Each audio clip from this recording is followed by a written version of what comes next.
Assalamualaikum warahmatullahi wabarakatuh.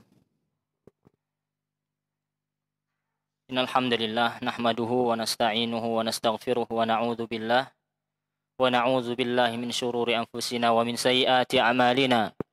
May yahdihillahu fala mudilla lahu wa may yudlil fala hadiyalah. Wa asyhadu an la ilaha illallah wahdahu la syarika lah wa asyhadu anna Muhammadan 'abduhu wa rasuluh. Ya ayyuhalladzina amanu taqullaha haqqa tuqatih wa la tamutunna illa wa antum muslimun. Amma ba'du. Alhamdulillah, segala puji hanya milik Allah Subhanahu wa taala. Allah lah yang telah memudahkan urusan kita dan yang telah memberikan kepada kita nikmat sehat dan waktu luang, sehingga pada siang hari ini, pada hari Jumat, di Masjid Umar bin Khattab, kita dapat menghadiri hilaqah zikr atau majelis zikir, majelis ta'lim, majelis ilmu, yang insya Allah ini merupakan amal saleh, ini merupakan amalan yang terpuji, perbuatan yang positif, yang insya Allah ketika seseorang menghadirinya karena ikhlas mengharapkan ridha Allah Subhanahu wa taala, hanya mengharapkan pujian dan ganjaran pahala dari Allah Subhanahu wa taala, maka insya Allah dia tidak akan pernah merugi. Dia tidak akan pernah merugi. Kenapa?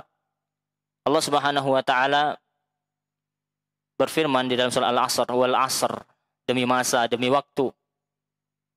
Allah bersumpah dengan menyebut makhluknya, dan Allah boleh bersumpah dengan makhluknya. Adapun makhluknya tidak bersumpah kecuali dengan nama Allah. Wal 'asr, demi masa. Tidaklah Allah bersumpah dengan makhluknya kecuali makhluknya itu memiliki kelebihan dan keutamaan yang besar di sisi Allah Subhanahu wa taala. Dan kita tahu masa dan waktu itu adalah modal hidup kita. Modal hidup kita. Kemudian setelah sumpah Allah pasti datang sesuatu yang sangat agung, perintah yang sangat agung. Sesuatu atau hal yang sangat agung itu datang setelah Allah sebutkan sumpah. Dan itu kita dapat di dalam Al-Quran seperti itu. Dan di sini dalam surah Al-Asr, setelah Allah Subhanahu wa taala bersumpah demi masa, Allah sebutkan wal 'asr, demi masa. Innal insana lafi khusrin. Innal insan, apa artinya? Ibu-ibu, innal insan, sesungguhnya al-insan, apa itu? Manusia, lafi khusrin. Apa khusr, khasarah? Merugi. Al-insan di situ semua manusia, mencakup semua manusia, baik yang muslim maupun yang kafir, baik yang perempuan, baik laki-laki maupun perempuan, baik dewasa maupun anak-anak. Jadi semua kita manusia itu merugi, kata Allah Subhanahu wa taala. Illal ladzina amanu, kecuali beriman kepada Allah Subhanahu wa taala, beriman kepada malaikat, beriman kepada kitab-kitab, kepada rasul-rasul, beriman kepada hari akhir dan qada dan qadar. Allah kecualikan 4 hal di sini yang tidak merugi, yaitu orang yang beriman, yaitu orang yang menerapkan rukun iman itu yang 6 di dalam hidupnya. Dia yakin dan tidak boleh ragu terhadap rukun iman ini. Kemudian wa amilus shalihat, Orang yang tidak merugi yang kedua adalah yang dikecualikan dalam ayat itu apa? Yang beramal soleh. Dan termasuk di dalamnya ini, kita sedang beramal soleh. Jadi apa yang kita lakukan ini, insya Allah kita tidak akan pernah merugi. Amalan yang tidak mendatangkan kerugian. Wa tawassaw bil haqqi wa tawassaw bis sabr. Saling mewasiatkan kepada kebaikan. Di sini kita mewasiatkan kepada kebaikan. Wa tawassaw bis sabr. Dan senantiasa bertawaso, yaitu menasihati, menganjurkan kepada hal-hal yang baik.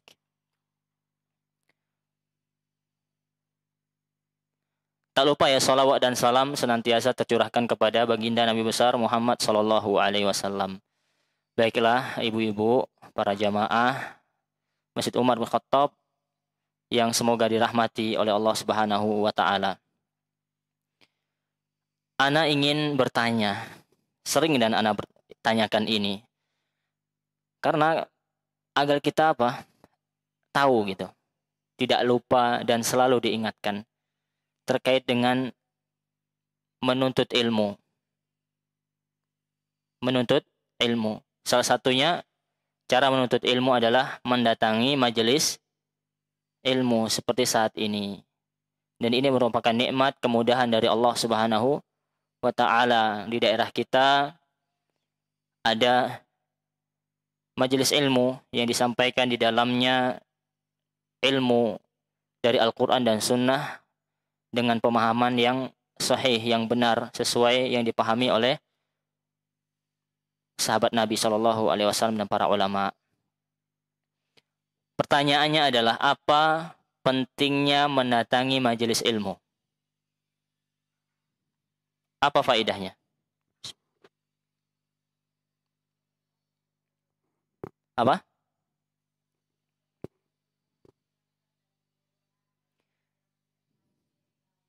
Masya Allah. Supaya tidak bodoh, ya. Supaya tidak jahil. Supaya tahu. Yang tadinya tidak tahu menjadi tahu. Boleh. Masya Allah. Barakallahu fiik. Kemudian apa lagi? Supaya tidak bodoh. Kemudian apa lagi? Terutama bodoh. Urusan apa ini? Agama, ya. Karena yang kita tuntut sekarang bukan ilmu dunia. Ana tidak sedang menjelaskan urusan dunia, urusan perdagangan, bisnis, tidak. Mungkin ibu-ibu di belakang lebih jago, lebih memiliki ilmu tentang urusan dunia. Antum a'lamu bi umurid dunyakum, kata Nabi SAW. Antum ini lebih tahu perkara dunia. Ya. Tapi yang kita bahas adalah apa pentingnya menghadiri majelis ilmu terkait ilmu syar'i, ilmu agama. Supaya tidak bodoh mengenai ilmu agama tadi yang pertama. Ada yang menyebutkan. Kemudian ada yang lain. Apa sih hikmahnya atau keutamaannya kita hadir di sini? Coba nggak usah jauh-jauh. Apa? Kalau saya hadir di sini, saya dapat apa nih gitu?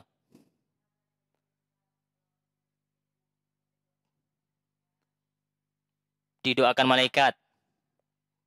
Kemudian, Masya Allah. Dapat doa dari malaikat cukup? Masya Allah, benar. Sebagaimana hadis nanti akan kita bacakan. Akan didoakan malaikat. Apalagi? Ini hadiahnya doa aja ya. Barakallahu fiik ya. Apalagi? Ibu-ibu, umahat. Dua aja. Supaya tidak bodoh tadi. Pergi ke sini supaya saya tahu tentang ilmu agama. Sedikit banyaknya. Kemudian supaya dapat doa malaikat itu mulia. Ya, hadir di sini kita didoakan oleh malaikat. Mendapat rahmat, ya. Doa itu dari malaikat artinya apa? Rahmat dari Allah Subhanahu wa taala dan ampunan. Kemudian apa lagi?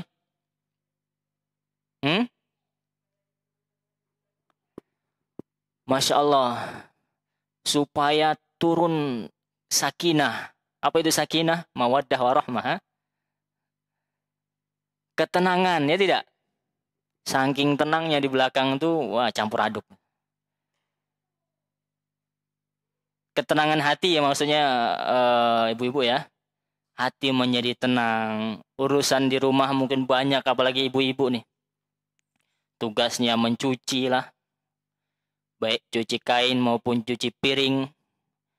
Belum urusan anak lah. Belum ada yang sibuk membantu suaminya kerja, usaha. Belum masalah pendidikan anak. Banyak yang dipikirkan di rumah. Kalau kita benar-benar rasakan coba. Ketika kita hadir di sini karena Allah, bukan karena yang lain. Itu benar tenang hati kita. Ya. Bahkan saking tenangnya sampai tidur, ya tidak? Di majelis ilmu. Insya Allah tidak ya. Semangat ibu-ibu. Nggak ada yang tidur. Sepakat ya. Ini tercela ibu-ibu. Kita tidur di majelis ilmu nih. Ya, tercela.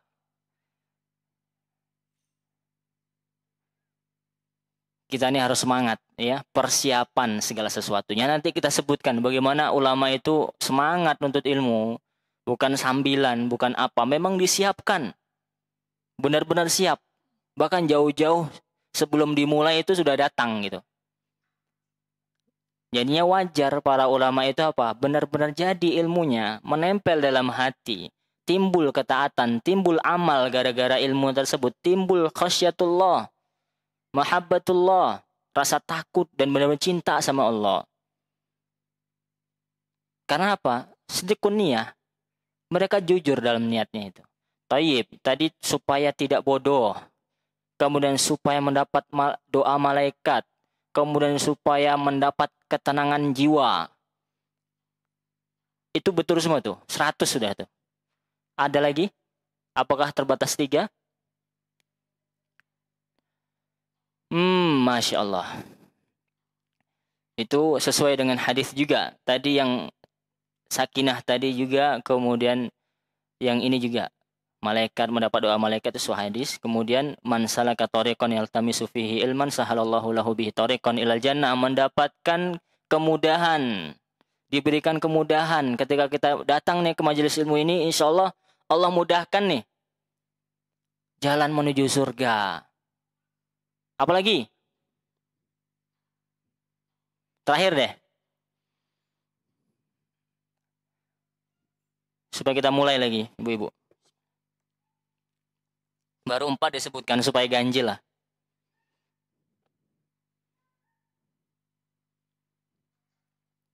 Apa?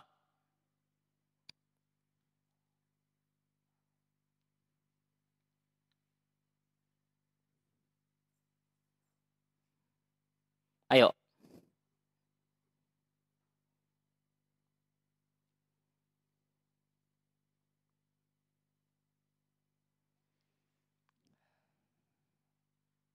Enggak mulai kita nih, Bu.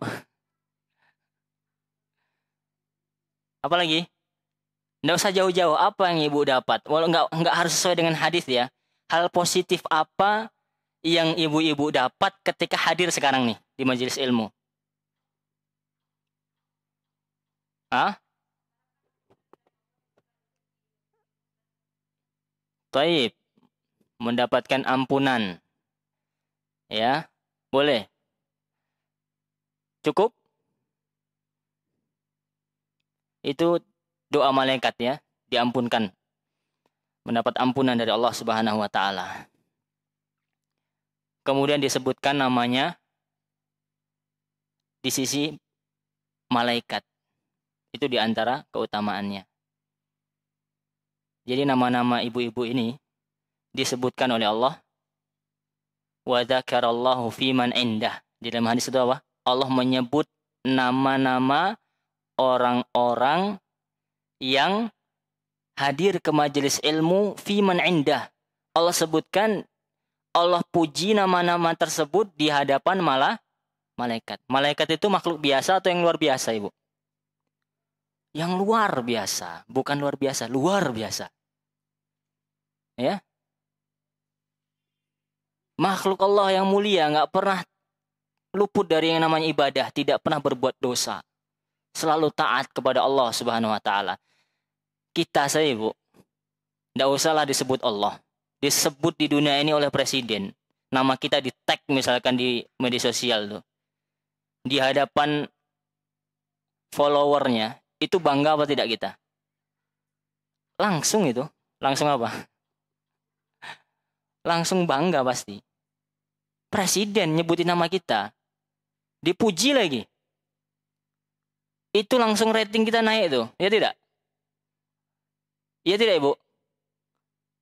Di tag misalkan medsos kita, nama kita, itu langsung dicari siapa sih fulan nih di tag sama presiden. Kan gitu pasti. Langsung follower kita nambah juga gitu kan. Apalagi ini yang nyebut Allah. Di hadapan malaikat lagi. Kita mau kebaikan apa selain itu coba? Ya. Ini luar biasa keutamaan. Kemudian di antara keutamanya adalah apa? Kita ini menjalankan perintah Allah dan Rasulnya. Kata Nabi SAW, "Idza marartum biriyadil jannah farta'u." Apa artinya? Idza marartum, apabila kalian itu melewati taman surga, melewati taman-taman surga, singgahlah, kata Nabi SAW. Jadi kita ini di mana, Ibu? Sedang berada di mana? Di taman surga. Sebelum di surga beneran, kita mampir dulu nih di taman surga di dunia. Yaitu apa? Hilaqud dzikr, majelis zikir. Yang di dalamnya dibacakan Al-Quran. Disebutkan hadis Nabi SAW. Di dalamnya ada mudarasah, qiraah. Banyak dan banyak, sekian banyak keutamaan ke majelis ilmu. Kemudian dapat kumpul ketemu dengan teman-teman semanhaj, seakidah. Ya, menjadi tahu keadaannya. Oh, si fulan alhamdulillah baik. Kita ketemu. Ya, saling mengucapkan salam. Itu luar biasa. Mempererat hubungan ukhuwah Islamiyah kita. Jadi kita saling tahu keadaan. Ya. Ya alhamdulillah, minimal sepekan sekali. Ya, ketemu. Bisa saling mengetahui bagaimana kabar satu sama lain. Wallahu taala alam. Cukup ya? Ada lagi mungkin? Terakhir tentang keutamaan datang ke majelis ilmu. Semakin mengenal Allah. Masya Allah. Iya. Kalau kita kenal Allah, bagaimana rasanya, Bu? Semakin dekat, ya tidak? Semakin bergantung, semakin cinta. Makanya pepatah mengatakan, tak kenal maka kenalan, ya. Enggak, tak kenal maka tak sayang. Ya. Tapi kalau kata dosen Ana, tak kenal maka ta'aruf, katanya. Iya.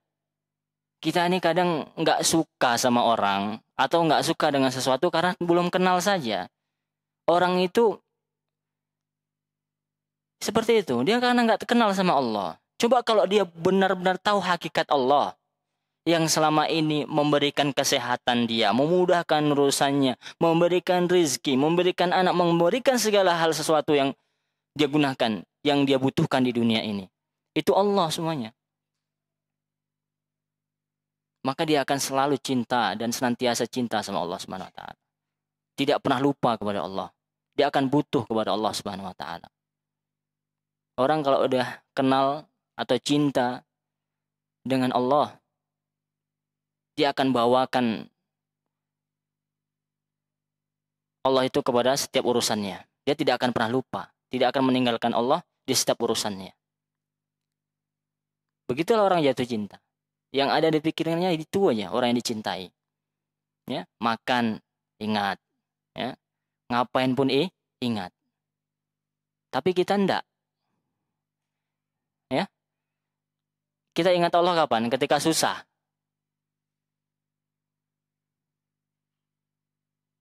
Ketika sudah butuh, sudah nggak ada jalan keluar, sudah baru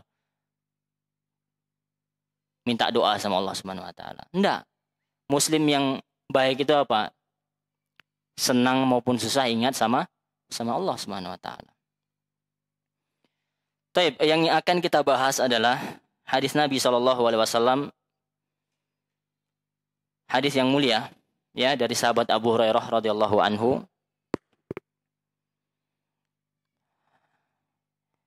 Kita bacakan hadisnya. Rasulullah SAW bersabda, "Wa majtama'a qaumun fi baitin min buyutillah yatluna kitaballah wa yatadarasunahu fima bainahum atau wa yatadarasu bainahum illa nazalat alaihimus sakinah wa ghashiyathumur rahmah wa haffathumul malaikah wa dzakarahumullahu fiman 'indah wa man batta'a bihi 'amaluhu lam yusri' bihi nasabuh."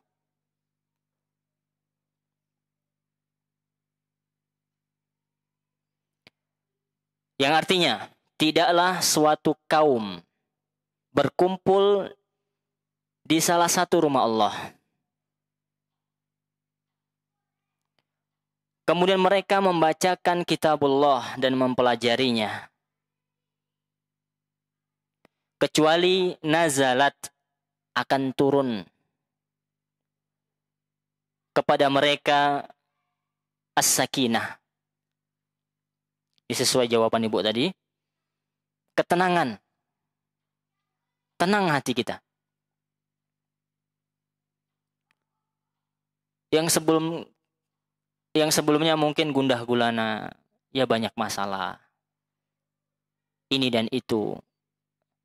Tapi insya Allah, ini hadis Nabi, la yantiqu anil hawa, in huwa illa wahyu yuha. Nabi itu tidak pernah mengucapkan sesuai hawa nafsunya, kecuali wahyu yang Allah wahyukan kepadanya.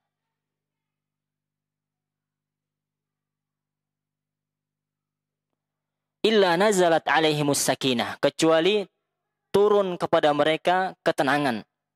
Ghashiyatuhumur rahmah, dan rahmat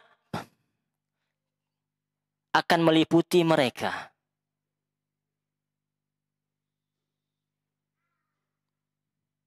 Wa haffathumul malaikah, dan malaikat-malaikat, bukan hanya satu malaikat, malaikat-malaikat. Al-malaikah itu jamak dari malak. Malakun mufrad. Jamaknya apa? Malaikah. Di bahasa kita, malaikat ya diartikan malaikat, satu malaikat. Kalau banyak malaikat-malaikat, menggunakan sighah jamak, bentuk jamak, seperti ulama. Ulama itu kan jamak. Kita gunakan dalam bentuk mufrad dalam bahasa Indonesia. Ulama, mufradnya apa? Apa? Alimun. Ya, alim. Wa haffathumul malaikah. Apa artinya haffathumul malaikah? Mereka dikelilingi oleh malaikat.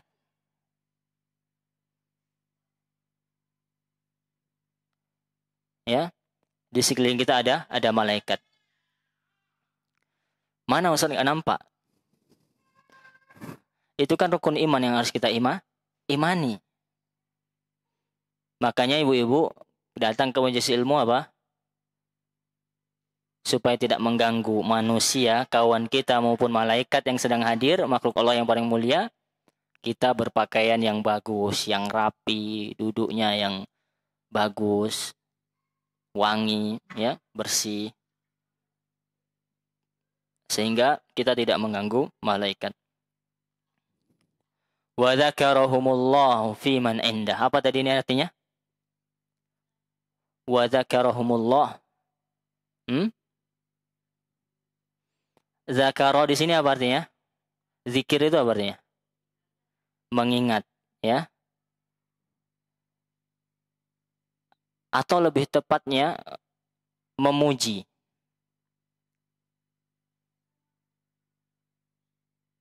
Azkurullah. Zikir kepada Allah itu apa artinya? Memuji Allah ya tidak? Alhamdulillah, subhanallah. Itu pujian-pujian kepada Allah Subhanahu wa taala. Artinya wa dzakarahumullah. Allah memuji mereka, menyebut mereka.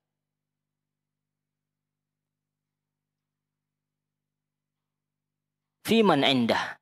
Di hadapan makhluk yang di dekatnya, yaitu para malaikat. Subhanallah. Ini luar biasa. Ya. Kita harus tanamkan ini, Ibu-ibu. Ya, harus tanamkan ini. Pasang dalam hati kita, niatkan. Bahwasanya ini kayaknya sepele nih. Ya, hadir.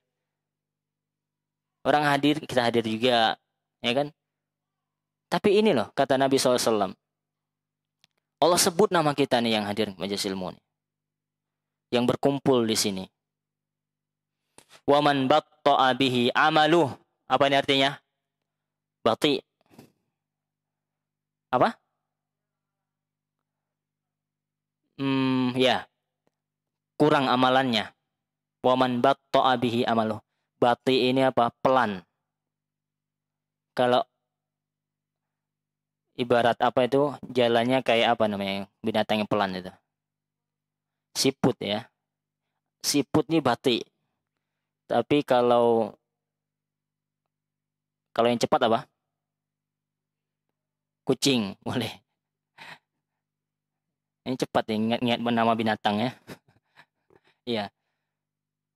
Memang iya. Karena kucing itu termasuk dia keturunan apa? Binatang buas. Sehingga Allah kasih kekuatan cepat dia dalam lari, bermanuver dan seterusnya. Bati, anta bati. Ente kok lelet jalannya seperti itu. Nah, ini waman batta'a bihi amaluh. Barang yang siapa yang lelet amalannya itu. Ya. Tidak banyak amalannya, kurang amalannya. Lam yusri' bihi nasabuh. Apa artinya? Lam yusri' sari' itu apa artinya? Apa? Cepat, ya. Maka ada singkatan sardan, sari' jidan. Ya. Cepat sekali gitu kan. Lam yusri' maka tidak bisa dengannya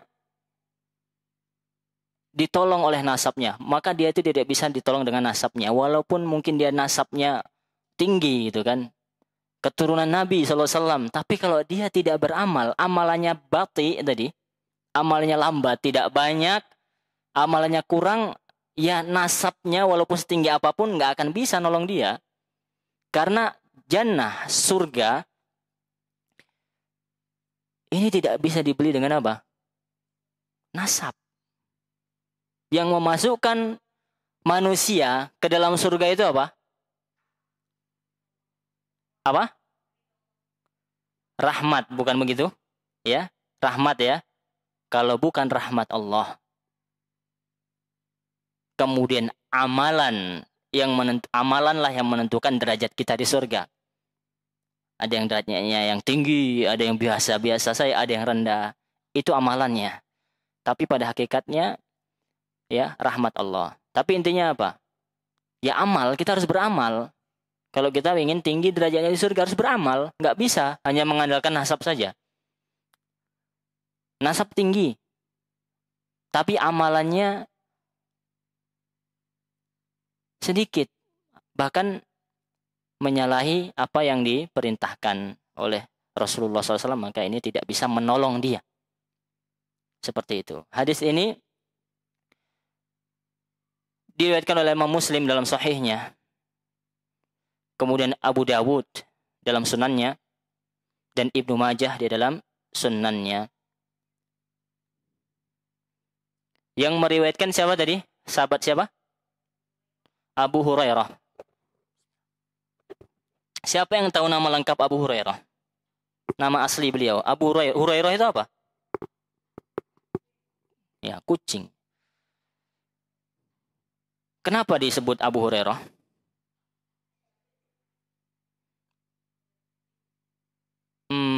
Ya.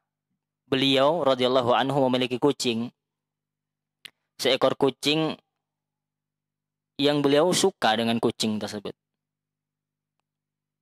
Maka saking seringnya dengan kucing, orang manggilnya apa? Bapaknya kucing gitu kan. Abu Hurairah. Gitu ya. Ada juga sahabatnya apa? Ali bin Abi Thalib pernah Nabi SAW panggil apa? Abu Turab. Turab itu apa? Hah? Apa? Jangan ragu, benar tadi itu. Iya, tanah, turab. Itu ada kisahnya ya. Ada masalah keluarga kalau tidak salah ya tidak. Dengan istri beliau. Kemudian beliau pergi ke masjid. Tidur di masjid. Kemudian ada bekas tanah di sana. Kemudian Nabi mengatakan Abu Turab.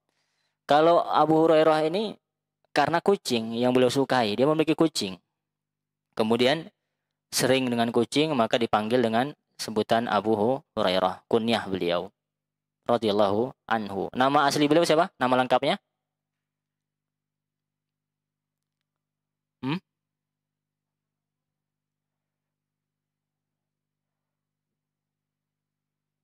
Nama lengkap.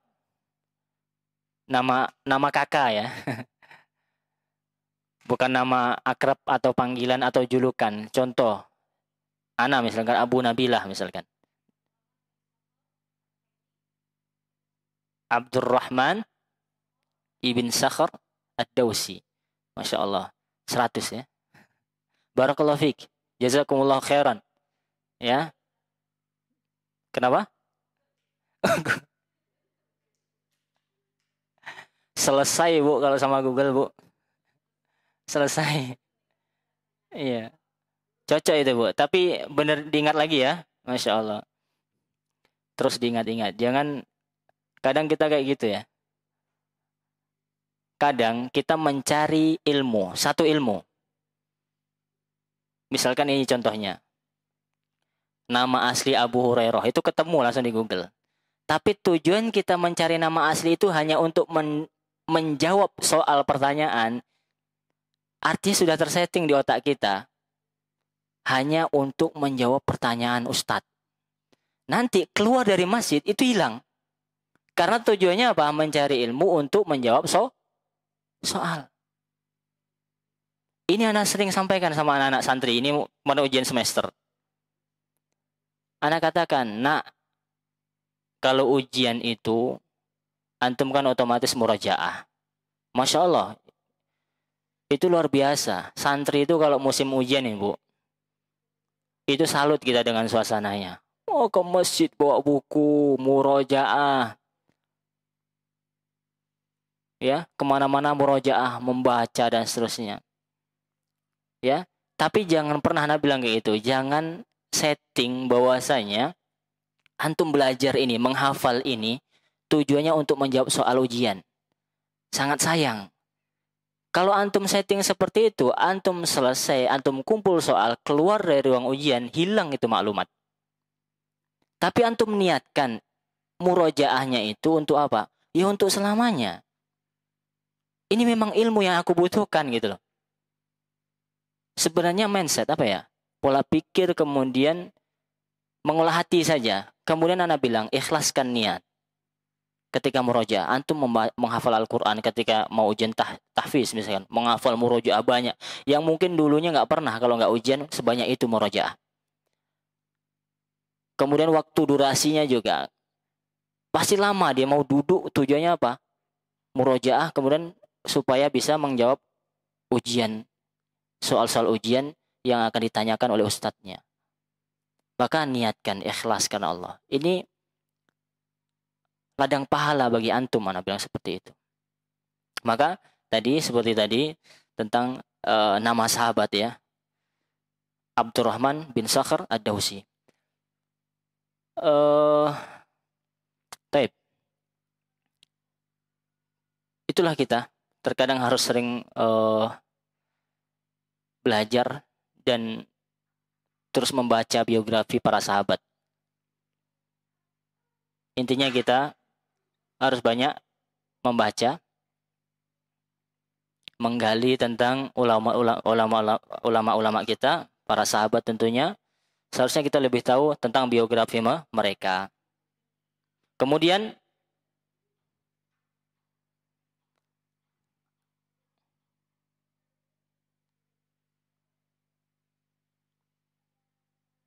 tahun berapa beliau masuk Islam?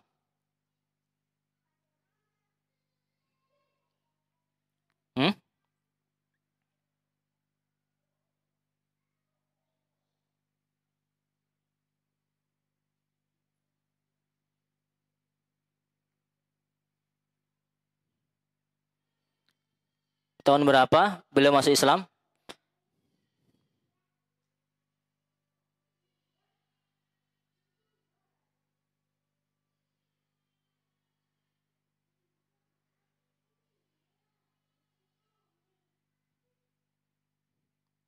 Ini bisa dicari di Google lagi nih, Bu. Tahun berapa?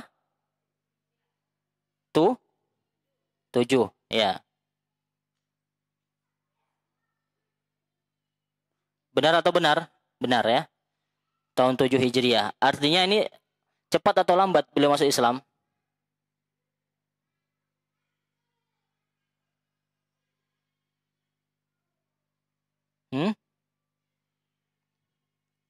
Termasuk yang terakhir, bukan demikian? Artinya beliau hanya beberapa tahun, 4 atau 5 tahun bersama Rasul. Ya tidak? Yang jadi pertanyaan, beliau punya prestasi apa di bidang meriwayatkan hadis?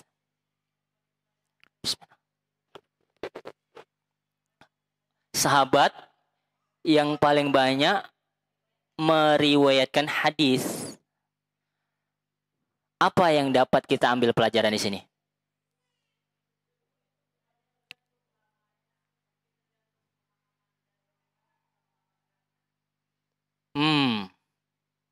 Tayyib. Lama menuntut ilmu tidak menjadi barometer tentang banyaknya ilmu dan amal gitu ya. Boleh? Apalagi? Tidak ada kata terlambat untuk menuntut ilmu. Tergantung bagaimana seorang itu memaksimalkan dan bersungguh-sungguh. Beliau ini bersungguh-sungguh. Tidak lama beliau bersama Rasulullah. Tapi setelah masuk Islam, 4-5 tahun beliau benar-benar mendampingi atau mendekati Rasulullah kemanapun beliau berada. Kecuali di dalam rumahnya.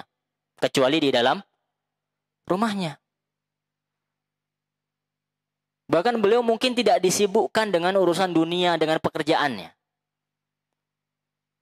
Dan bahkan beliau ini dikatakan di antara Ahlus Suffah yang tinggal di Masjid Nabawi. Mungkin sahabat-sahabat yang lain tidak seperti beliau. Ya sahabat-sahabat yang lain punya kesibukan, bisnis. Ya, bisnis dalam artian bekerja ya, usaha, mencari nafkah. Ada yang sibuk ini dan itu, menjadi gubernur, dan seterusnya. Tapi beliau fokus menuntut ilmu. Dan para sahabat itu beda-beda backgroundnya. Adapun Abu Hurairah radhiyallahu anhu fokus menuntut ilmu. Ya. Bahkan beliau jadikan di antara malamnya itu malam hari itu murojaah Al-Qur'an dan menghafal hadis. Wajar beliau paling banyak meriwayatkan hadis Nabi SAW dalam waktu yang singkat. Dalam waktu yang singkat.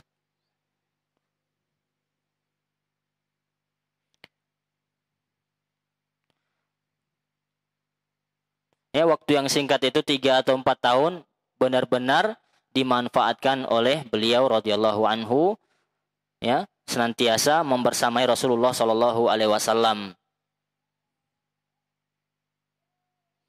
Dikatakan beliau ini orangnya lembut, ya, penyayang. berkulit putih, kemudian jenggot beliau ini agak kemerahan, ya, ciri-ciri fisik beliau.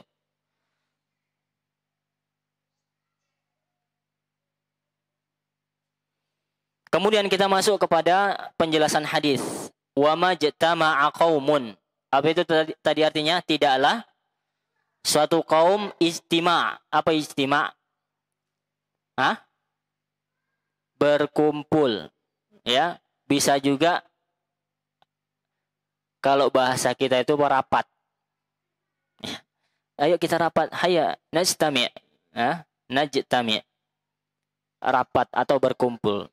Ya, rapat itu kan karaya, rapat-rapat, berkumpul, ya. Qaumun, ya, fi baitin, di dalam rumah, di antara rumah-rumah Allah, min baitin, fi baitin min buyutillah. Buyut jamak dari bait, di rumah Allah Subhanahu wa taala. Ustaz, berarti ini hanya di masjid, Ustaz. Kalau majelisnya di mana? Di madrasah. Apa madrasah? Di sekolah misalkan. Atau madrasah bahasa kita. Atau nyewa gedung. Misalkan. Atau di lapangan pakai tenda. Majelis ilmunya. Atau di bawah pohon. Nuntut ilmunya. Ada enggak di bawah pohon nuntut ilmu zaman sekarang? Ada. Ada itu karena kepanasan mungkin ya. Karena sudah suntuk di dalam kelas gitu biasanya tuh. Ustaz, kita keluar tuh bawah pohon tuh, Ustaz. Kayaknya sejuk gitu kan. Ana rasa sangat jarang ya. Tapi ada. Ana dengar itu ustaz yang di Yaman dulunya seperti itu. Belajar dulunya di bawah pohon. Tapi ala kulli hal, yang penting majelis ilmu itu memang mendalami ilmu. Insya Allah dimanapun dia belajar, insya Allah akan jadi. Ya. Tempat itu tidak mempengaruhi, menolong iya. Tapi kalau berpengaruh besar ya tergantung masing-masingnya lagi. Tergantung gurunya dan tergantung semangatmu muridnya. Artinya, kata para ulama, tidak hanya di masjid Allah Subhanahu wa taala. Tidak hanya di masjid. Masuk ke dalam tempat-tempat yang kita sebutkan tadi. Itu tetap mendapatkan keutamaan itu. Ya. Tetap mendapatkan keutamaan. Apa hadisnya, Ustaz? Hadisnya riwayat Muslim dan Imam Ahmad. Nabi SAW bersabda, "La yaq'udu qaumun yadhkuruna Allah azza wa jalla illa haffathumul malaikatu wa ghasyiyatuhumur rahmatu wa nazalat alaihimus sakinatu wa dzakarahumullahu fiman indah." Tidaklah duduk la yaqud, tidaklah duduk qaumun, suatu kaum, yadhkurun Allah, mengingat Allah. Ya. Di majelis itu dia mengingat Allah. Illa haffathumul malaika, kecuali akan dikelilingi malaikat. Sama. Artinya di sini lebih umum, tidak di Baitullah, tidak di rumah Allah lafaznya. Dimanapun dia duduk, di masjid kah, di madrasah kah, di bawah pohon kah dia bermajelis ilmu di sana, atau di aula kah, di tempat-tempat yang baik yang lainnya kah, itu tetap diliputi rahmat, dikelilingi malaikat, ya. Dan Allah sebutkan namanya di sisi makhluk Allah yang mulia. Jelas, Ibu? Ya. Itu terkait dengan pertanyaannya, apakah hanya di masjid keutamaan ini? Jawabannya tidak. Berdasarkan hadis yang kita bacakan tadi. Tentunya lebih mulia adalah di masjid. Karena biqa, tempat yang paling mulia di bumi ini adalah masjid. Dan yang paling syarr, yang paling buruk apa? Pasar. Ibu rutin ke pasar atau ke masjid? Hah? Lebih rindu masjid atau pasar? Coba jawab, Bu.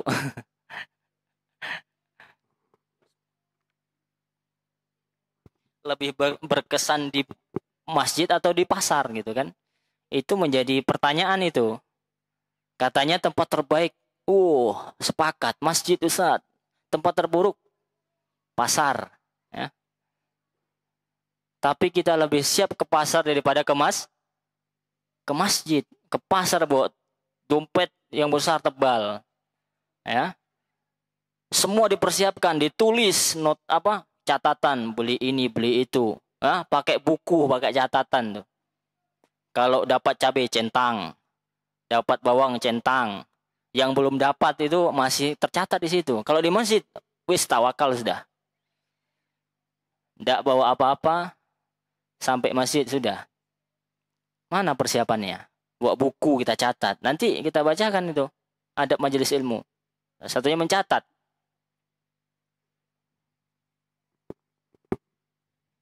Jadi kita ibu-ibu sadar atau tidak, kita sedang berada di tempat yang paling mulia. Harus kita jaga adab. Wa ma jatama'a qaumun fi baitin min buyutillah yatluna kitaballah. Apa artinya yatluna kitaballah? Tilawah, yatluna. Dari kata tilawah. Membaca. Maka dari sini ulama ada yang mengatakan hanya membaca saja di sini. Ada yang mengatakan termasuk al-mudarasah, mempelajarinya. Kan di sini kita tidak membaca Al-Qur'an. Tapi kita membacakan ayatnya kemudian kita menjelaskan. Ya, ta'lim di sini, al-mudarasah, saling mempelajari Al-Qur'an. Maka kita masuk ini, Bu. Di dalam hadis ini mendapatkan keutamaan di sini. Ya. Malah justru lebih utama ini. Karena kita mempelajari hadis kemudian kita jelaskan ya, apa maksud hadis itu? Sehingga jelas bagi kita, ya. Yatluna kitaballah. Membaca, mempelajari kitabullah, Al-Qur'an, kalamullah. Apa yang kita pelajari, Bu? Kalamullah.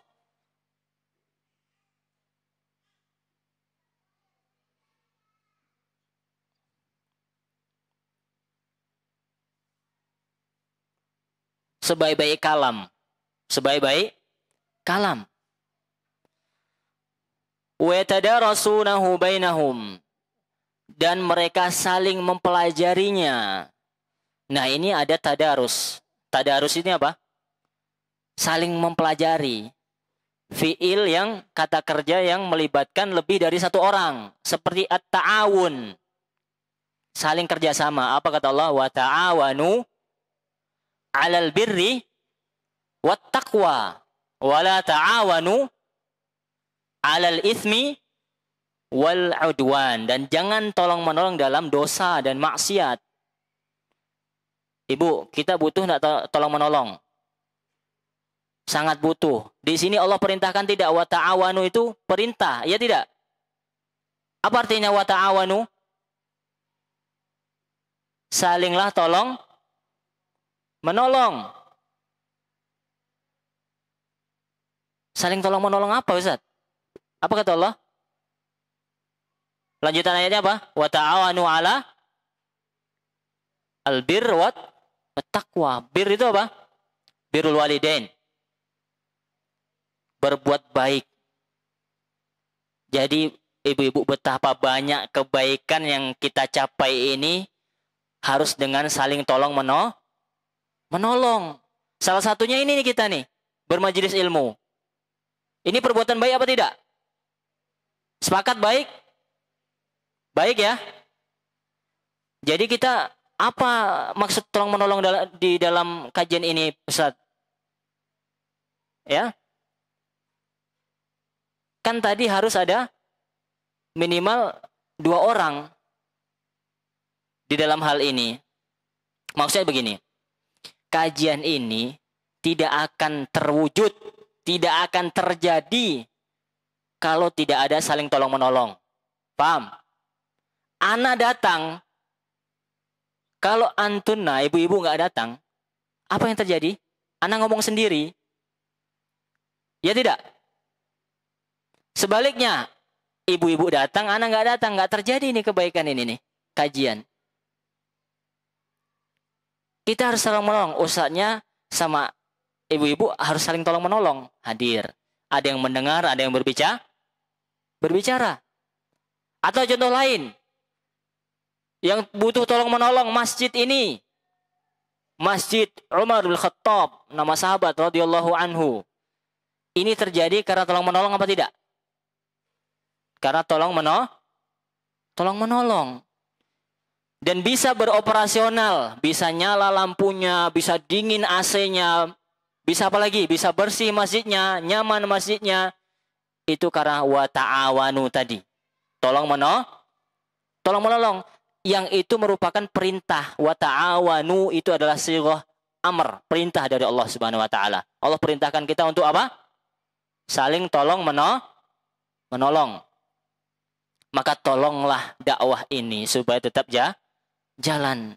Kalau bukan kita, siapa lagi yang meramaikan dakwah ini? Ana datang, antum nggak datang, antum nggak datang. Nah, nanti pengurus masjidnya marah ke ana gitu kan? Libur aja Ustaz, nggak ada yang datang. Harus saling tolong menolong.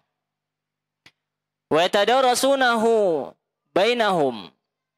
Ini kita saling tadarus. Ya, saling belajar. Ya. Saling mempelajari bainahum di antara kita, di antara mereka. Illa kecuali kalau sudah begitu di rumah Allah, kemudian yatluna kitab Allah. Ya, membaca kitabullah, membaca kalamullah, mempelajarinya. Illa kecuali apa?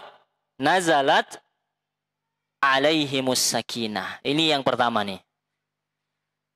Turun ketenangan. Turun ketenangan. Wa ghasyiyatuhumur rahmatu. Dan akan diliputi rahmat.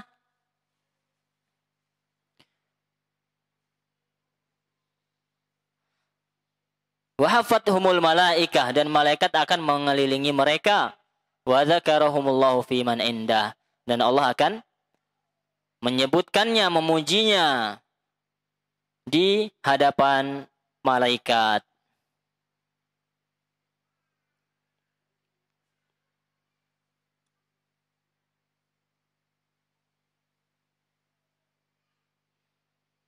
Kemudian hadis atau faedah hadis yang dapat kita ambil adalah yang pertama.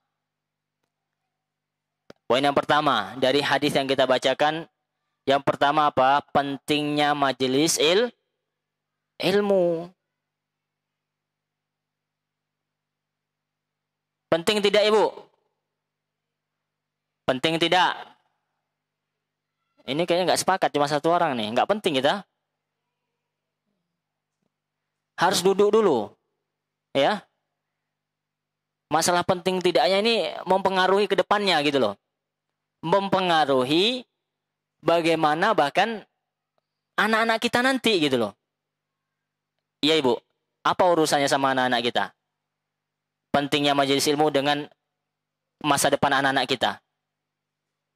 Ada korelasinya apa tidak itu? Apa Ibu? Hah? Apa? Anak hujan ini nggak dengar Ibu. Ada pakai mikrofon belakang. Masya Allah, itu yang sebelah kiri anak itu kencang itu. Anak dengar di sana. Ya. Karena ibu adalah al-madrasatul ula. Ya. Bahkan ulama mengatakan al-ummu madrasatun idza a'dadtaha a'dadtaha. Ketahuilah bahwasanya ibu itu adalah madrasah. Madrasah itu apa? Hah? Maksudnya apa di sini? Adalah madrasah. Kata seorang penyair, ibu itu adalah madrasah. Tempat belajar. Bagi siapa? Bagi anak. idza adattaha, apabila kalian mempersiapkan generasi, mempersiapkan anak kalian, kalian ajarkan dengan kebaikan, sungguh kalian akan mengeluarkan, mendidik generasi terbaik. Jadi Ibu, secara tidak langsung Anda jelaskan, masa depan bangsa, masa depan anak-anak kita, masa depan masyarakat itu ada di tangan ibu-ibu. Paham? Kalau baik ibu-ibu nih, perempuan nih, baik yang sudah menikah maupun yang belum menikah, ya, baik dalam sisi agamanya, dia kembali kepada agamanya, dia taati perintah Allah dan Rasulnya yang telah mengatur dia untuk kebaikan, dia didik anaknya, insya Allah akan muncul generasi yang baik.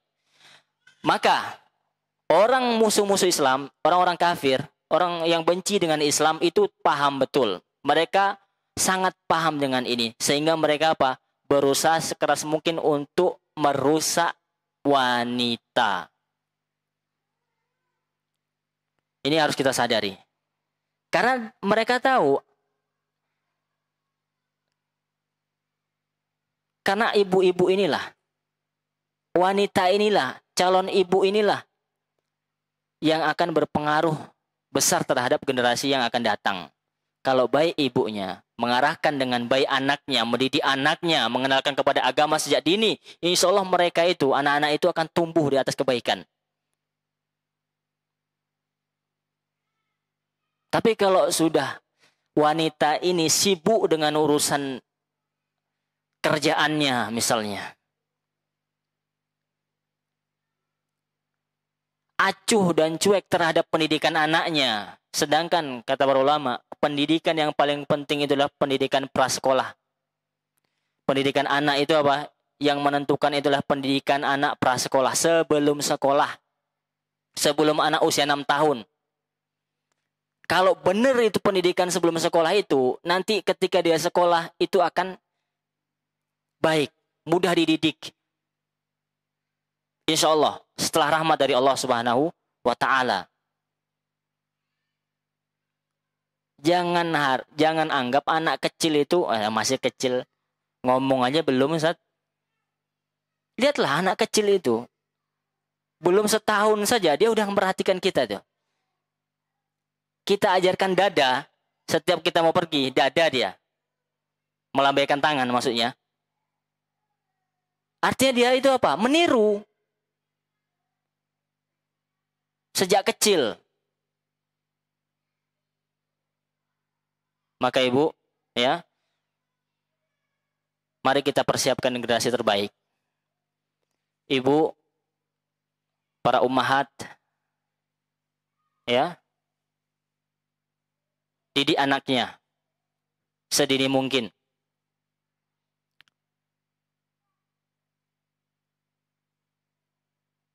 Doakan anaknya. Karena doa seorang orang tua, doa orang tua itu tidak tertolak di sisi Allah Subhanahu wa Ta'ala, akan mustajab. Doakan anak kita bahkan ketika masih di kandungan. Doakan anak kita sejak di kandungan, belum lahir. Bahkan di antara cara memperoleh anak yang soleh apa? Jauh sebelum nikah. Kata Nabi SAW, "Fadfar li dzatid din." Pilihlah wanita yang kenal agama, niscaya engkau tidak akan merugi. Artinya apa? Nabi mengajarkan kepada kita konsep bagaimana kita mendapatkan anak yang soleh, keturunan yang baik, yaitu dengan cara jauh-jauh hari, yaitu mencari jodoh atau pasangan hidup yang beragama, yang taat, yang bertakwa. Lihat agama Islam sampai seperti itu mengajarkan kepada kita.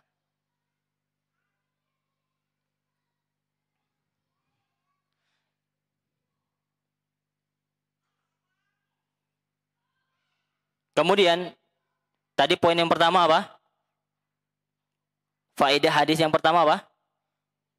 pentingnya majelis ilmu. Kita harus sepakat ya, penting menghadiri majelis ilmu. Kalau ibu-ibu belajar, bukan hanya di majelis ilmu saja, membaca di rumah, dekat dengan Al-Quran, insya Allah anak-anak ibu akan niru.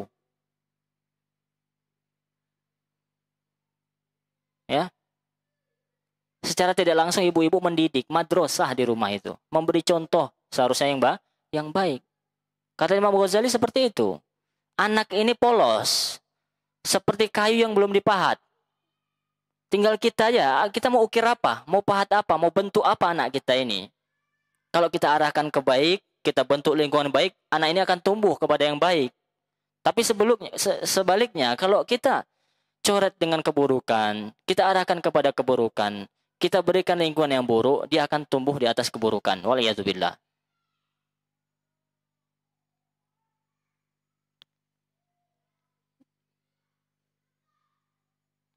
Udah tinggalkan perbuatan-perbuatan yang tidak penting, ya. Ibu-ibu terutama ini, ya.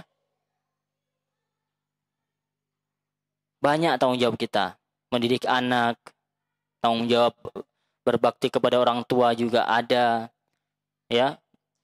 Membantu suami, ya.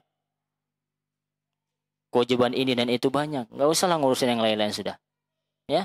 Cukuplah kita rasanya, ya, dari hal yang tidak diperlukan. Kemudian di antara hal atau dalil yang menunjukkan pentingnya menuntut ilmu adalah yang anak bacakan tadi dalilnya, idza marartum biriyadil jannah farta'u, apabila kalian melewati taman surga, taman-taman surga, maka berhentilah. Ya. Kenapa Nabi SAW menyamakan majelis ilmu dengan taman surga? Siapa yang bisa jawab?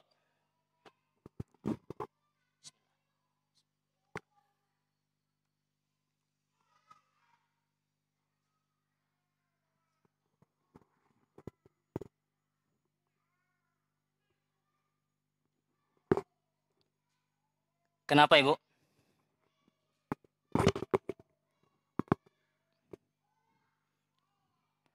Ibu tahu taman? Tahu? Ada yang nggak tahu taman? Kasihan nih kalau nggak tahu taman ya. Taman itu identik dengan apa? Hah? Bunga? Bunga apa? Bunga rafflesia? Bunga apa? Bunga yang wangi ya, yang indah. Apalagi? Taman ini identik dengan bunga, satu dengan hijau, ya tidak? Oke, benar.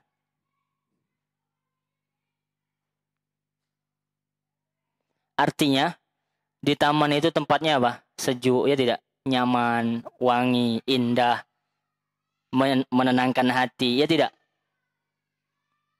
Apa persamaan dengan majelis ilmu? Tempat yang sangat baik. Kita itu kalau liburan kan cari tempat yang kayak gitu, sejuk ya kan, indah, nggak berisik, nggak gersang.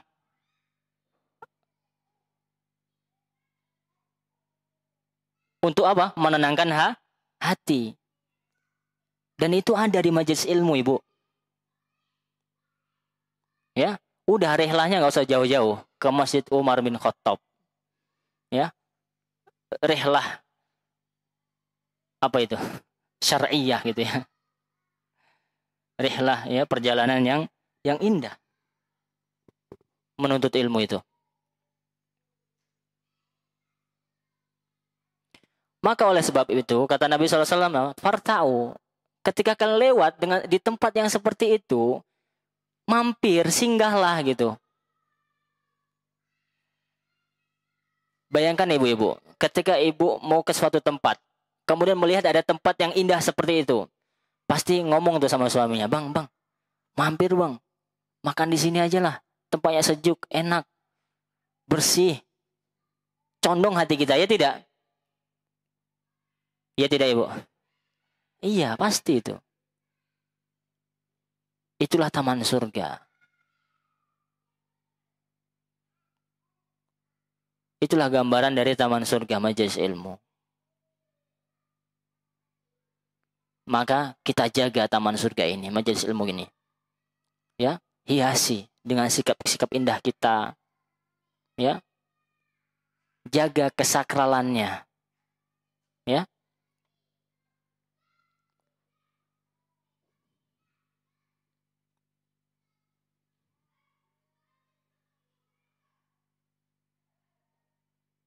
Begitu juga para ulama salafus saleh sangat bersemangat karena mereka tahu pentingnya majelis ilmu.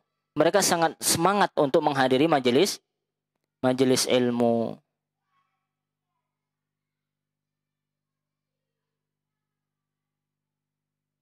Bahkan dikatakan kisah dari Al-Imam Ja'far, seorang ulama, Ja'far bin Durustuwaih rahimahullah. Beliau berkata, kami memesan memboking. Memboking ini identik dengan apa biasanya, Bu? Hah? Hotel di booking ya. Tempat-tempat yang mahal ya tidak?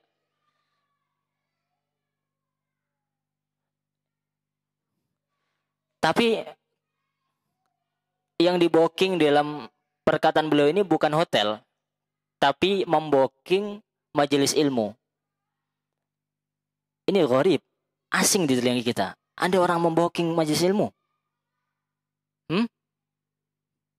Dikatakan kami memesan atau memboking tempat majelis ilmu Ali bin Madini, seorang ulama, pada waktu asar hari ini untuk majelis besok hari. Ibu, paham maksudnya?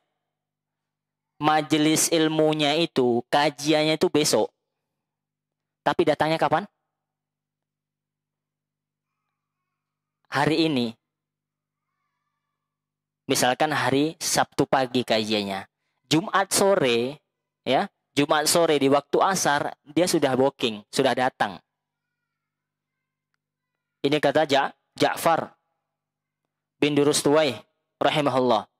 Apa kata beliau? Kami takut ada orang lain yang mendahului kami, menempati tempat duduk kami untuk mendengar hadis dari Ali bin Madini. Dan aku, kata beliau, melihat seorang yang sudah tua di majelis tersebut. Dia buang air kecil di sebuah wadah sambil menutupinya dengan bajunya sampai selesai. Karena apa? Karena takut tempat duduknya itu diambil oleh orang kalau dia kencingnya di mana? Di WC. Ini pasti terpikir, Ustadz, itu kok seperti itu di majelis ilmu gitu kan? Ibu jangan bayangkan itu di masjid. Zaman dahulu itu majelis ilmunya tidak di masjid. Ada yang di masjid, ada yang tidak. Tapi kalau tidak cukup masjid dan kebiasaannya tidak cukup biasanya untuk bermajelis ilmu di masjid, maka mereka di tanah lapang. Di masjid itu aja sholat misalnya. Bisa dipahami ya? Itu perjuangan siapa? Ulama kita. Wajar mereka jadi. Ilmu mereka diberkahi, dikenang sampai sekarang. Dikaji kitab-kitabnya sampai sekarang. Disebut namanya sampai sekarang. Menjadi suri toladan. Atau menjadi contoh yang baik. Menjadi wasilah kita mendapatkan hadis Nabi SAW. Wajar mereka sangat menghargai ilmu. Bukan hanya 5 menit sebelum dimulai. 1 hari sebelum dimulai sudah datang. Nah kita. Nah ibu-ibu yang tahu siapa ya tadi yang ya.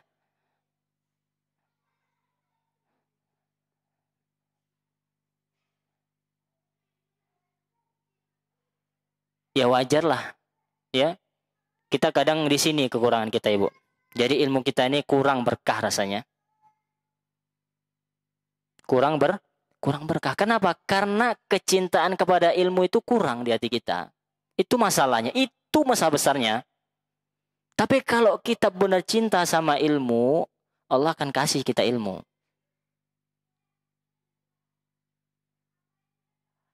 Masuk di sini Bu ya, bisa dipahami ya. Bagaimana para ulama itu semangat dalam menuntut ilmu. Bahkan ada ulama yang dikisahkan beliau ini ingin menuntut ilmu kepada gurunya. Datang jauh sebelum waktunya, sampai bermalam. Sampai bermalam di samping rumah gurunya, yang dimana gurunya di samping rumahnya itu memelihara hewan ternak. Di situ dia tidur bermalam. Qadarullah gurunya itu keluar di pagi hari yang masih gelap. Kemudian dia mengikuti gurunya dari belakang. Kemudian diteriakin sama gurunya, dikirain penjahat atau maling. Kemudian kata gurunya ketika diteriakin, kemudian dia menjawab, aku si fulan, muridmu. Kemudian didoakan, kata gurunya mendoakan kebaikan kepadanya. Artinya apa? Lihat perjuangan ulama dalam menghargai, mengagungkan majelis ilmu.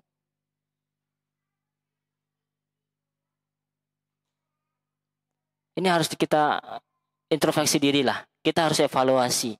Ada apa kok ilmu saya udah lama rasanya nutut ilmu ini Ustaz. Tapi kok rasanya ada yang hampa. Barangkali adab akhlak kita masih kurang, adab kita dalam majelis ilmu. Kurang menghargai ilmu. Tidak mengagungkan ilmu. Maka ana sarankan Ibu membaca kitab Ta'zimul Ilm. Pengagungan terhadap ilmu. Karya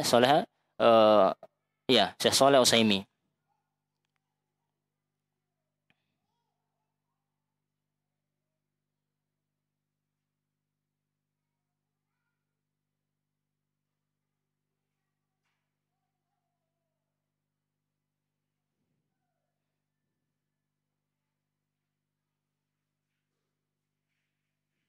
Kemudian yang kedua, poin yang kedua, keutamaan hadis ini, yang kedua adalah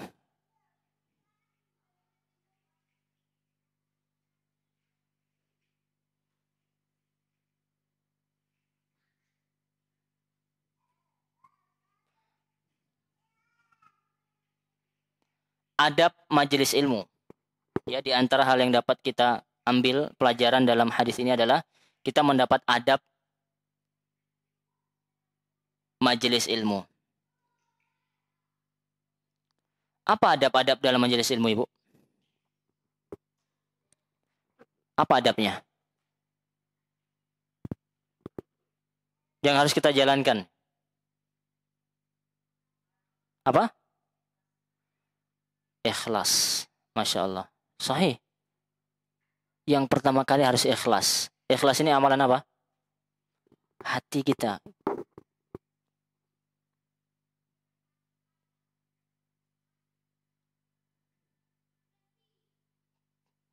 Kita ikhlaskan niat kita untuk Allah Subhanahu wa taala. Tidak ingin karena dipuji dan yang lainnya.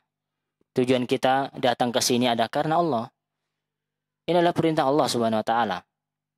Kita mengkaji ilmu agama kita. Ya. Kemudian adab yang kedua adalah, yang pertama ikhlas. Yang kedua adalah bersemangat menghadiri majelis ilmu. Bersemangat menghadiri majelis ilmu.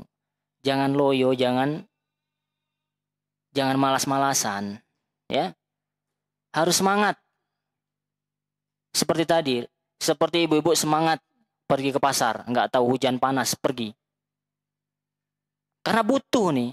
Kita udah kebiasaan kita ketika hari pasar, kalau di Simpang 4 misalkan hari Ahad, udah otomatis tuh semangat mempersiapkan segala halnya, bahkan jauh-jauh hari kemarin sudah siap. Ya, catatannya segala macamnya. Nah, ketika di majelis ilmu kita harus lebih semangat daripada itu. Kita harus lebih semangat. Terlebih kajian ustaz-ustaz kita yang di sini, kajian misalkan Selasa, malam Rabu, Rabu malam Kamis, Jumat malam 1, dan seterusnya. Kajian rutin yang membahas kitab misalkan. Kalau bisa kita beli kitabnya, apa yang dibahas oleh ustadznya. Kalau perlu kita baca sebelum datang. Itu namanya semangat, Ibu. Kalau kayak gitu jadi kita. Nggak usah Ibu jauh-jauh menuntut ilmu ke Jawa, ke Madinah. Di sini kalau seperti itu Ibu menuntut ilmu. Apa yang mau dibahas misalkan? Kitab Al-Arba'in Nawawiyah, hadis ke-15. Kita hafalkan sebelum kita mendatangi majelis ilmu. Sehingga kita ketika sudah datang ke majelis ilmu, kita sudah tahu gambaran umumnya. Kita tinggal mendengar penjelasan syarahnya.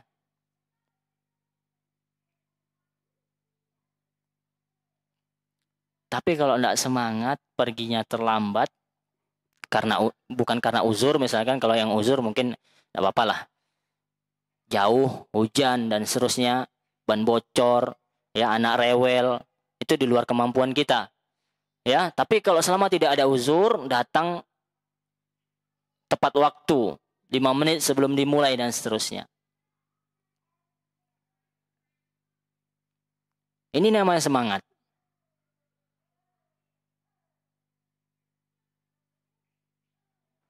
Ilmu ini sangat luas, ya tidak? Bagaikan laut yang tidak bertepi. Ya, jangan sampai kita nih nggak dapat apa-apa, ya, dari segitu banyaknya ilmu itu.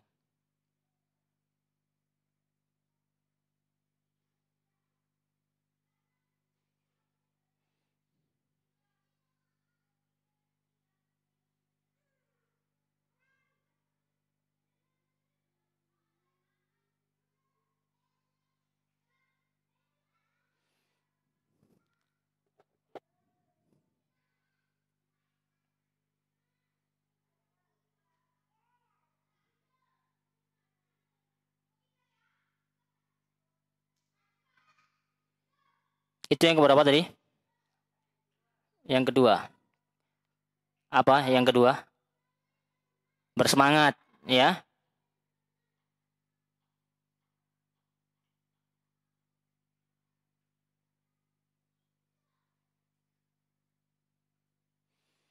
Dikatakan Abu Abbas As-Sa'lab, seorang ulama Nahu, berkomentar tentang Ibrahim Al-Harbi. Saya tidak pernah kehilangan Ibrahim Al-Harbi dalam majelis pelajaran Nahu atau bahasa selama 50 tahun. Selama berapa? 50 tahun tidak pernah absen dalam majelis ilmu yang membahas tentang Nahu. Nahu itu termasuk kalau menurut Ana ya, berat. Karena kekaidah bahasa itu sudah. Ya. Kalau kita kulitnya aja, awalnya semangat, ya. Udah masuk nanti agak susah, satu-satu hilang. Ya. Ini 50 tahun Ibu nggak pernah absen. Bayangkan.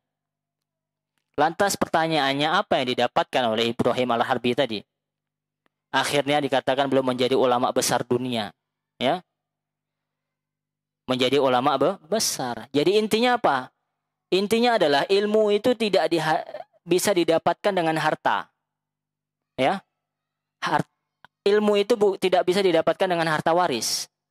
Kalau harta waris kan ada orang tiba-tiba kaya ya. Ya tidak Ibu? Karena dapat warisan orang tuanya misalkan. Mungkin apa tidak? Mungkin. Tiba-tiba dapat warisan. Tanahnya nggak kehitung misalkan. Lahan sawitnya. Tiba-tiba dapat warisan. Karena warisan itu kan harta yang didapatkan seseorang tanpa jerih payah dia gitu. Memang peninggalan, warisan gitu.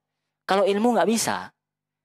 Walaupun bapak antum ulama misalkan. Bahkan Imam Malik pernah mengatakan seperti itu, bergumam kepada anaknya. Ketika anaknya pergi dari rumah main, keluar. Kata beliau, ya sangat beruntung ya. Kurang lebih seperti itu, kata beliau, ilmu ini tidak diwariskan. Gitu. Makanya kita harus berusaha. Dapat ilmu, kalau kita ingin dapat ilmu itu harus berusaha, harus bersemangat. Dan ini kita tanamkan kepada diri kita, kemudian kepada anak-anak kita. Kita bacakan bagaimana perjuangan para ulama menuntut ilmu. Ya. Baik, kita lanjutkan. Bismillah, alhamdulillah, wassalatu wassalamu ala rasulillah wa ba'du. Tadi terakhir ada menuntut ilmu apa? Ikhlas yang pertama, yang kemudian bersemangat ya. Ijtihad. Bersungguh-sungguh. Ya, gambarannya sebagaimana ibu pergi ke pasar. Ya. Harus semangat bersungguh-sungguh mempersiapkan segala hal jauh-jauh hari, tidak terlambat, bawa catatan dan seterusnya. Kalau tidak paham bertanya, ya, bisa bertanya kepada kawannya yang paham dan seterusnya. Kalau tidak bersungguh-sungguh, semakin lama dan selama apapun kita hadir ke majelis ilmu, ya kayak gitu-gitu aja. Nggak dapat apa-apa.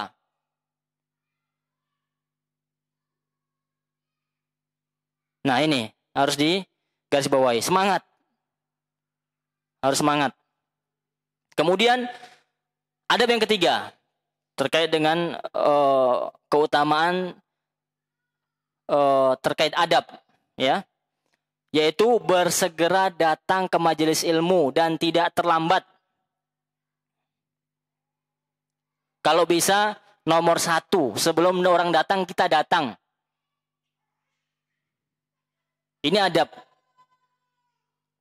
Ini adab.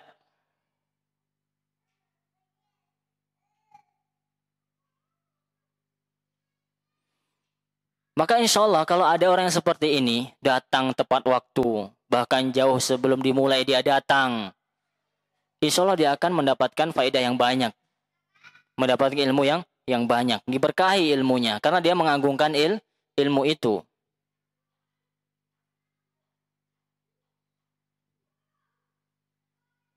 Asy-Sya'bi rahimahullah, seorang ulama pernah ditanya.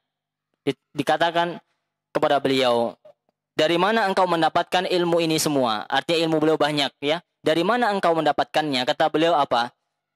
Ia menjawab, Asy-Sya'bi menjawab, tidak tergantung kepada orang lain. Kemudian berpergian ke negeri-negeri. Artinya rihlah fi talabul ilmi. Ya. Keluar dari kampungnya, berjalan jauh ke negeri-negeri untuk menuntut ilmu, dan sabar seperti sabarnya keledai. Keledai itu sering dicontohkan, diperumpamakan sebagai hewan yang paling sabar. Kenapa, Ibu?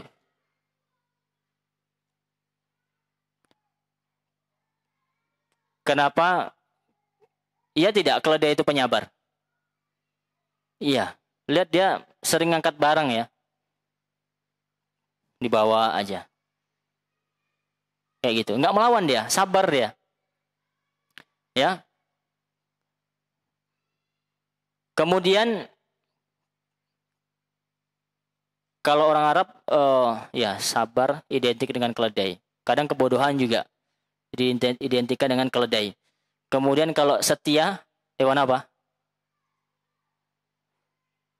Kalau tidak salah anjing. Anjing itu termasuk hewan yang setia. Dia mau membantu majikannya dia tuh. Kemudian ini yang jadi catatan perkataan beliau yang terakhir ini. Potongan perkataan beliau. Dan bersegera seperti bersegeranya elang. Artinya apa? Bersegera datang ke majelis ilmu. Ini diantara sebab beliau ini mendapatkan ilmu yang banyak. Hah? Siapa tadi? Asy-Sya'bi rahimahullah. Jadi aib Ibu telat dalam majelis ilmu itu. Ya. Kalau bisa, kalau tidak ada uzur syar'i, usahakan kita datang tepat waktu. Ana pun di sini dijadwalkan 2:30, ana datang sebelum jam 2:30. Ya, Kalau masalah kesibukan, kita semua punya kesibukan. Kalau ada alasan, kita bisa semua mengutarakan alasan. Walaupun di sini tidak ada absensi, misalnya, ya.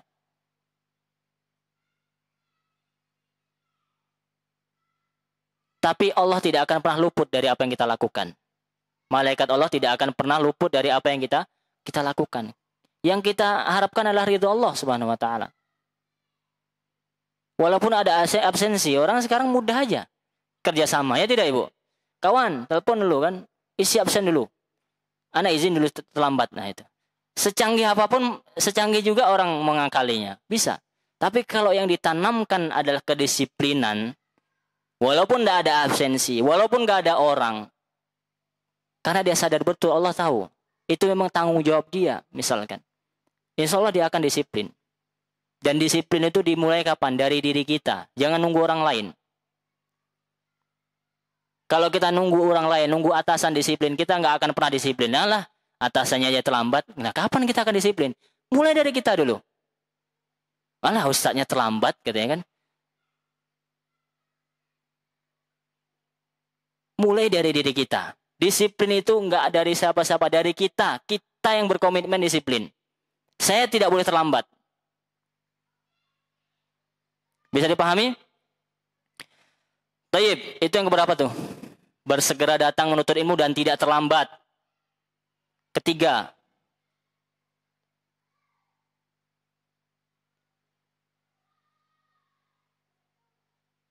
Kemudian, kalau ditakdirkan kita tidak dapat menghadiri majelis ilmu itu,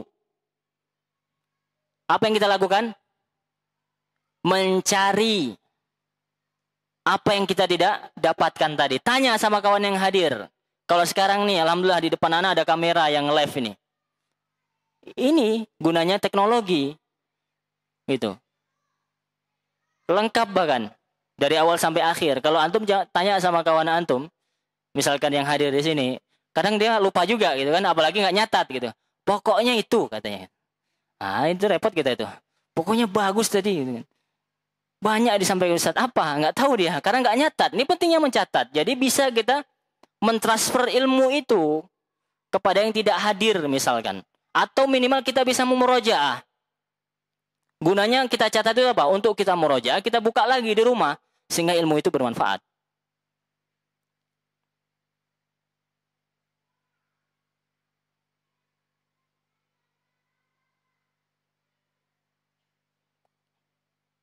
Itu tadi, ya. Berusaha mencari pelajaran di majelis ilmu yang tidak kita hadiri. Jadi nggak anggap sepele saja, ya.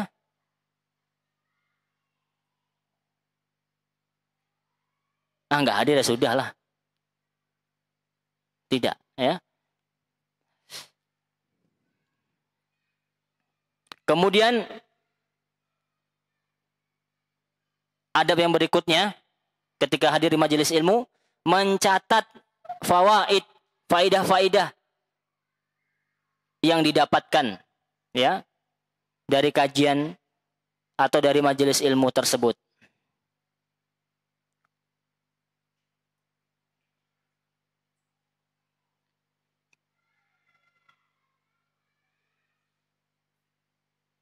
Membawa daftar, buku tulis, maupun ketika kajian kitab, kita catat di kitab itu. Apa maksud ini? Ya, apa maksud hadis ini? Apa maksud tafsir ayat ini? Kita catat tuh. Yang seperti itu benar-benar akan membuat kita berhasil dalam menuntut ilmu. Bersungguh-sungguh lagi tadi ujungnya. Kalau kita seolah-olah udah paling kuat hafalannya, ya, sekali mendengar hafal itu perkataan Ustaz. Kecuali kalau kita kayak Imam Bukhari, Imam Syafi'i, ya. Imam Syafi'i itu sekali dengar dari Imam Malik, hadis hafal. Kalau kita, la haula wala quwata illa billah.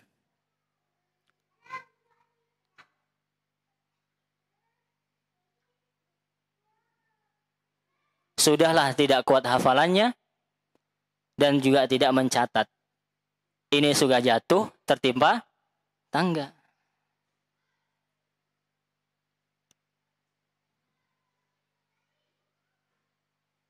Kemudian di antara adabnya lagi, ini penting. Yang keberapa ini? 5. 6. Yaitu tenang dan tidak sibuk di dalam majelis ilmu. Tenang, ya. Dia diam. Bukan hanya diam. Banyak orang diam karena tidur, ya kan? Ini diam juga. Tapi diamnya itu apa? Yastami', menyimak. Dia diam, tapi nggak tidur, alhamdulillah. Tapi pikirannya udah sampai pasar Semangpat tuh. Udah sampai rumahnya. Udah sampai kemana-mana. Ini sama saja. Ya, dia diam, tenang. Kemudian dia menyimak apa yang disampaikan. Dia fokus. Tidak sibuk dengan dirinya sendiri. Apalagi yang banyak menyibukkan sekarang apa? Ya, ibu tahu lah itu.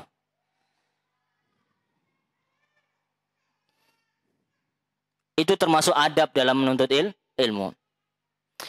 Dikisahkan oleh Imam Az-Zahabi menyampaikan kisah Ahmad bin Sinan rahimahullah ketika beliau berkata, tidak ada seorang pun yang bercakap-cakap di majelis Abdurrahman bin Mahdi. Pena tak bersuara, kata beliau. Tidak ada yang bangkit, seakan-akan di kepala mereka ada burung yang bertengger di atas kepala-kepala mereka. Seakan-akan mereka berada dalam sholat. Bahkan di riwayat lain, jika beliau melihat seorang dari mereka tersenyum atau berbicara, maka beliau mengenakan sandalnya lantas keluar. Kalau anak lakukan seperti itu gimana itu, Bu? Kalau ada yang berbicara, kemudian tersenyum, kemudian gurunya keluar dari majelis itu, udah nggak mau ngajar lagi. Jangankan ngobrol, berbicara, jangan tersenyum. Bahkan ada yang tertidur, ya kan? Sambil berdengkur misalkan. Bahkan ada yang sambil nelpon. Wah, kalau kayak gitu ditahzir kita ini sama Abdurrahman bin Mahdi. Kemudian di antara adabnya apa? Tidak boleh putus asa. Dalam artian ketika kita hadir ke majelis ilmu, ikut kajian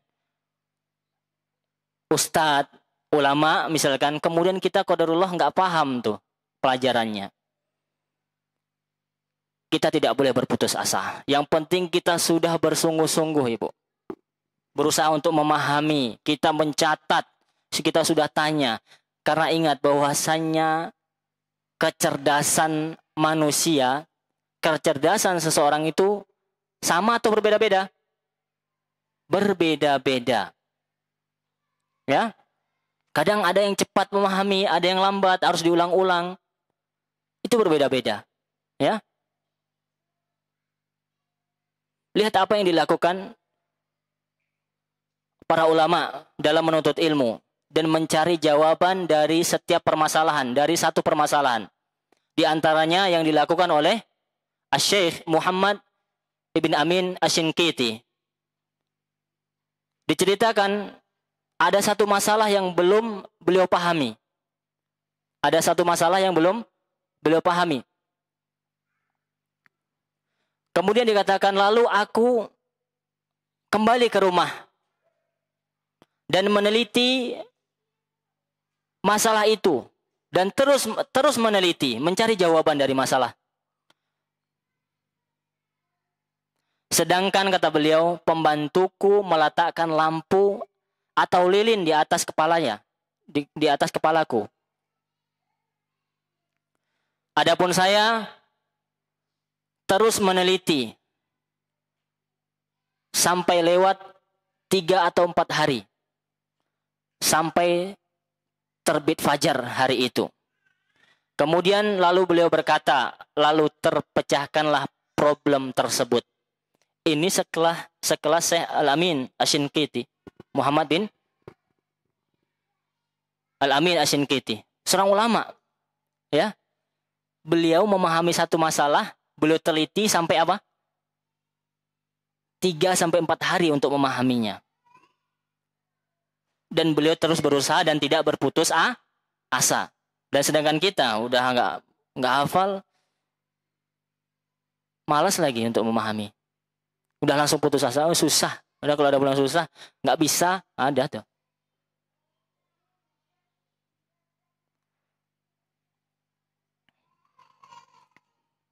Kemudian yang terakhir, yaitu beradab dalam bertanya. Beradab dalam bertanya. Jangan bertanya dengan pertanyaan yang tidak, maksudnya apa? Pertanyaannya menguji gitu. Menguji guru, ini tidak boleh.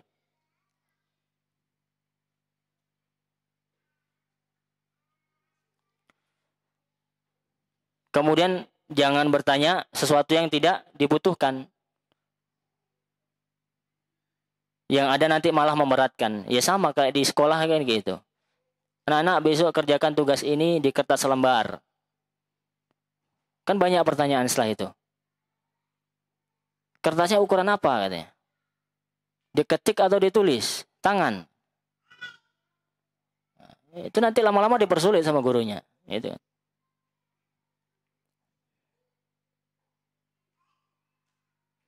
Dan boleh bertanya kepada seorang alim atau guru tentang dalil dari pendapatnya. Artinya bertanya dalil. Dalilnya mana? Gitu. Tapi dengan adab. Boleh kita bertanya seperti itu.